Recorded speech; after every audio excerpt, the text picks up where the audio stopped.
Hi everyone, it's Kelly from Kelly's Bead Boutique. So this is part of my Refresh and Remake series where I take an old video and I remake the project that I did in it with more current colors or new colorways, because often we sell out of things very, very fast. My kits are super popular, and often I will have something and it'll be gone in literally just days.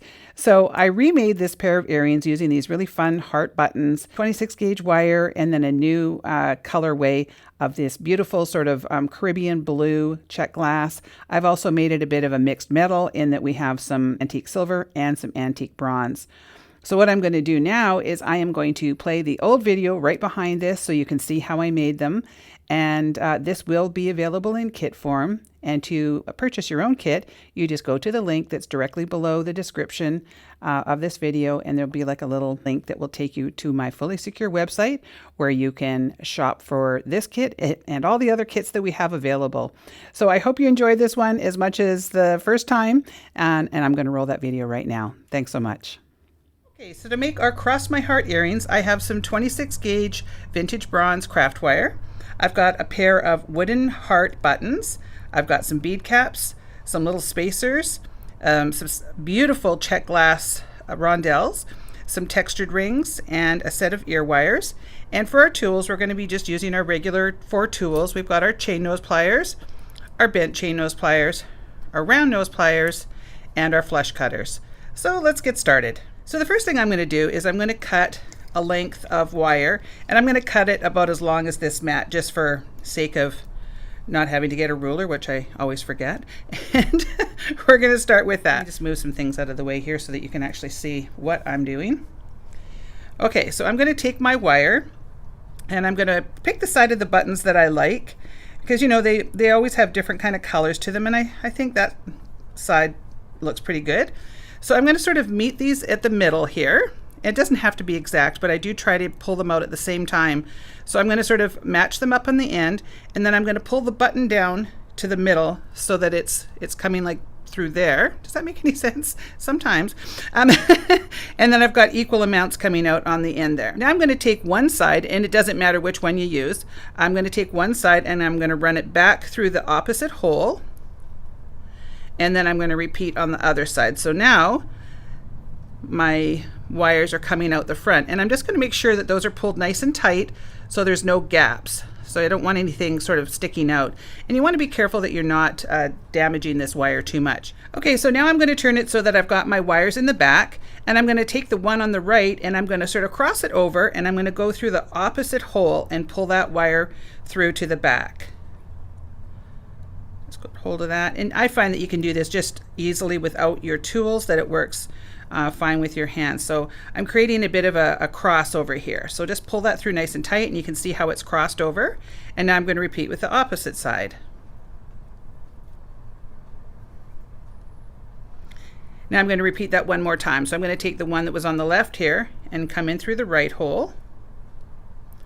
And if it starts to get a little bit crooked, just sort of straighten it out. I normally wouldn't hold it like this, but I'm trying to keep on camera so you guys can see what I'm doing. And I'm just always double checking that there's no gaps or anything like that. And now I'm going to repeat that on the other side. Pull this one nice and tight. I can see that it's a little bit loose here, so I want to pull it really nice and snug. So now we've got our 2 wraps in the front, and we've got our crisscross wraps on the top there. Okay, so what I'm going to do now is I'm going to turn it over, and I'm going to pick one of the wires. It doesn't really matter which one. So I'm going to take the one on the right, and I'm going to put it through the opposite hole right across. So now I'll pull that nice and snug. I'll bring that up to the top. So now I've got 1 wire in the front and 1 wire in the back. So now I'm going to pull them up till they meet in the middle of the button, and then I'm just going to sort of twist tie them a bit. I normally never do this when it comes to wire because it can snap, but we're going to be really careful. I'm going to twist it about 5 or 6 times, and we create just a little sort of a locked in area on the top there. All right, so now we can just build the rest of the earrings. So I'm going to place one of these little hex nuts on top, and what that does is covers up most of those little wraps there, and it sort of seats itself in between the little nook of the heart. And then we're going to take one of the large hole bead caps, and then that will completely cover any of those little twists that we've put in there.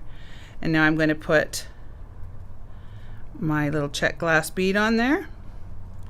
Another one of the bead caps. Come back, little bead cap.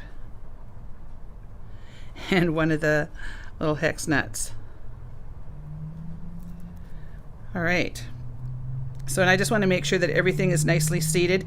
And if you're looking at it and you think, oh wow, I really like this side versus that side, just go with whatever side looks fine to you. And then you can always turn your button on the other side, other one, so that you've got a mirrored image. So I'm kind of liking the way this looks on this side, so that's what I'm going to stick with. Okay, so now I'm going to take my chain nose pliers and I'm going to come right on top of this hex nut and I'm going to push everything down. I want to make sure it's all nicely seated in there. And then I'm going to bend away and I'm going to come in with my round nose pliers and I want to go about halfway up because I do need a fairly decent size loop. I don't want a huge one, but I need a larger loop on this one. So up and over and down, open my pliers, rotate them, pull that wire to the back, and I'm going to sort of look at it and make sure it's nice and centered there. I don't want that little loop tipping over at all. I'm just going to cut some of this off to make it a little bit easier to work with. And then I'm going to take my little decorative ring here and pop that inside there. And now you want to get a really good grip on these circles. So you're going to have two pairs of wires here. And we're going to do kind of a messy wrap thing here. So I want to get right over top of those. There we go. And I'm going to wrap down as many times as I can until that hex nut is locked in there. And then I'm going to work my way back up. And then I just kind of look, make sure it's what I want. I think I'm going to go around one more time just because I want a little bit bulkier. And then make sure that's nice and snug. And then I'm going to come in with the flush side and give that a little trim. And now you're going to have a little burr that sticks out. I don't know if you can see that right there. So I'm just going to gently take my pliers and sort of push that down. Now this is 26 gauge wire, so it's really soft, so you don't want to push too hard because you can throw this whole thing out of whack. So now if anything's become a little bit misshapen, you're just going to take your pliers and sort of straighten them out. Now I'm going to add one of my ear wires. So and you open them just like a jump ring. You want to open this way, never that way. It'll break the neck of it. And then we're going to put your earring on there and do that up. So I'm just going to finish the second one off camera and I'll be right back to show you the finished pair. So there you go. There's my Cross My Heart earrings. I love taking buttons and using them for something other than a button, and I think these ones turned out really cute. If you enjoyed this video, please make sure to give me a like. Please leave me a comment because I love to hear from everybody. And if you haven't subscribed to my channel, please make sure that you do so. I want to thank you very much for watching, and we will see you on the next one.